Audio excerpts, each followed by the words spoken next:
সবাই মিলে হাঁটছিলাম সমুদ্রের বিচে। হঠাৎই দৃশ্য দেখে প্রত্যেকে আমরা একদম স্থির হয়ে যাই। যে যার মোবাইল বার করে কেউ ফটো, কেউ ভিডিও তোলাতে ব্যস্ত হয়ে পড়ি। আর দেখো বন্ধুরা, সত্যি কথা, ভালোবাসা কিন্তু এদের মধ্যেও আছে।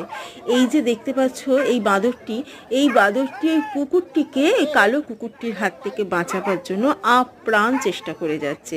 এবং ওখানকার যারা রয়েছেন মানুষজনরা, তারা বলছেন ও নাকি প্রায়ই আসে আর ওদের মধ্যে নাকি গভীর প্রেম। আহা, দেখেও এত ভালো লাগলো যে আমরা সবাই অনেকক্ষণ দাঁড়িয়ে, এবং এটা কিন্তু একটুখানি ব্যাপার নয়। এই ভিডিও ক্লিপটি একটুখানি দেখে তোমরা ভেবো না যে এখানেই গল্পটি শেষ হয়ে গেল। গল্পটি বেশ চলেছে প্রায় ঘন্টাখানেক ধরে। তার সাক্ষী আমি এবং বাকি আরও যারা আছেন তারা। যদি ভিডিওটা ভালো লেগে থাকে একটু লাইক দিয়ে, একটু কমেন্ট করে জানিও, আর আমার চ্যানেলটাকে একটু সাবস্ক্রাইব করে দিও। টাটা। দেখো কি ভালো লাগছে, কিছুতেই একে অপরকে ছাড়বে না।